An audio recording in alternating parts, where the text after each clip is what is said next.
Advertising did not begin with posters, magazines, or billboards. It began as small, beautifully engraved cards, handed from one person to another.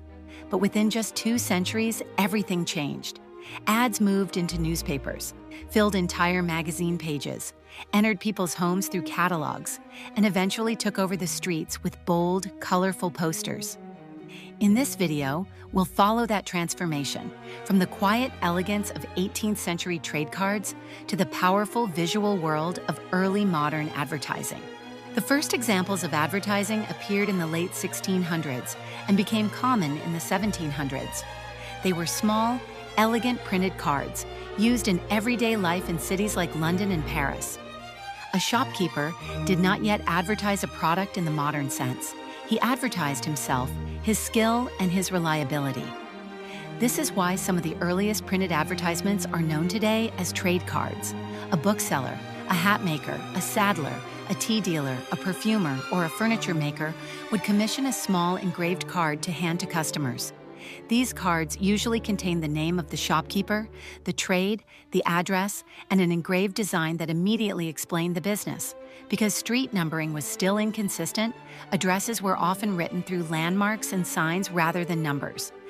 The printed sign itself often appeared in the design so that customers could recognize the place visually. This explains why many Georgian trade cards include hanging shop signs, symbolic objects, or even full scenes. These cards were advertisements, but they were also statements of refinement. Printing at that time was expensive, especially engraved printing. Copperplate engraving required skilled labor, time, and precision. Every line mattered. That is why Georgian trade cards often appear richly ornamented. Scrollwork, allegorical figures, decorative frames, and elegant calligraphy were not simply aesthetic choices. They justified the cost of printing itself. A printed card had to feel valuable enough to keep, and that is exactly what many customers did. They kept them.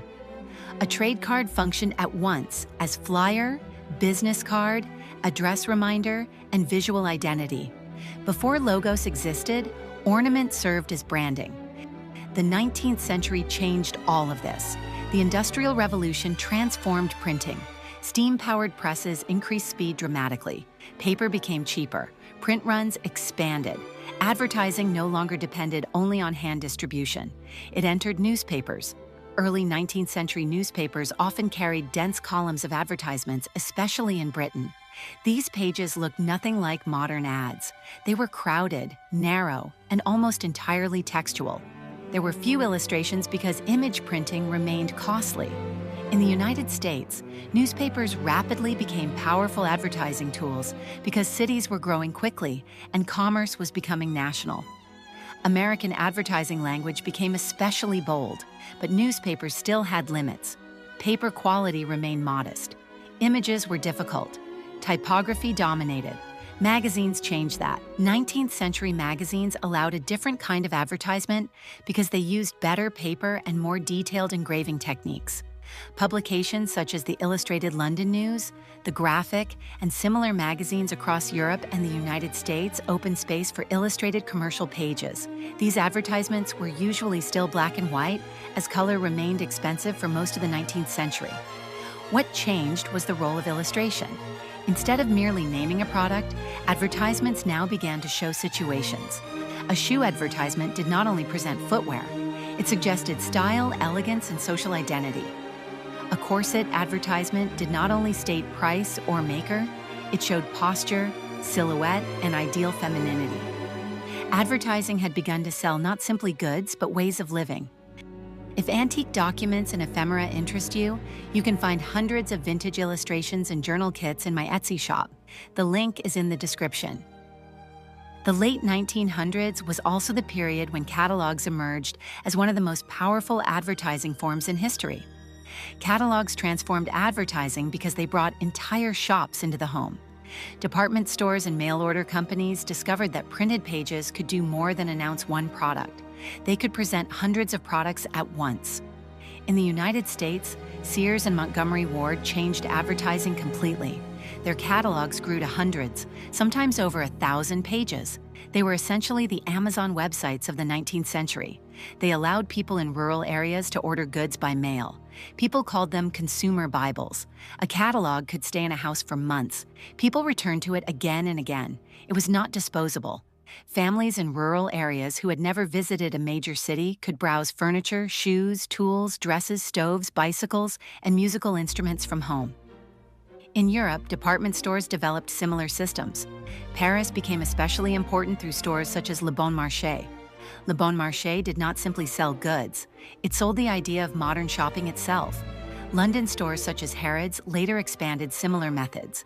Department stores sold an entire world of goods. And because of that, advertising had to become continuous and seasonal. At the same time, product labels became increasingly important. For industrial packaging, many goods were sold loose.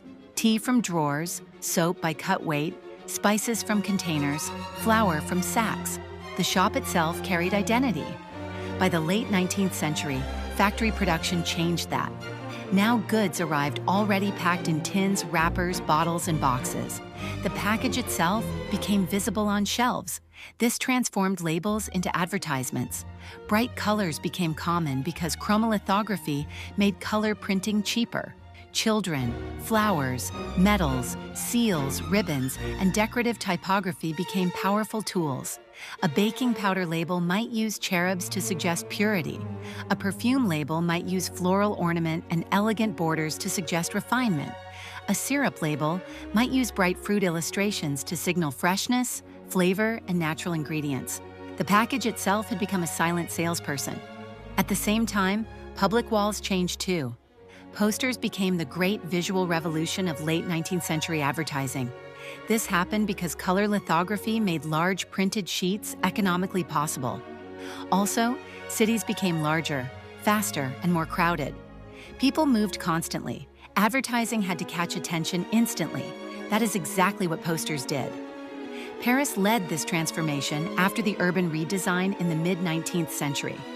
Wide boulevards, public kiosks, construction fences, theater entrances, and department store facades became ideal poster spaces. Entertainment districts also constantly needed visual promotion. Theaters, cafes, cabarets, exhibitions, and department stores all competed visually. This created huge demand for posters. Britain developed similar systems, especially through railway stations. Passengers waiting for trains became ideal viewers. Posters required new design logic. A viewer walking in the street had only seconds to notice them. That meant fewer words, stronger images, simpler messages. And around 1900, Art Nouveau gave posters a powerful international language. Flowing lines, elegant female figures, floral movement, and decorative rhythm appeared across Europe. France used this style for Perrier. Britain used it for Schweppes. Switzerland used it for lint.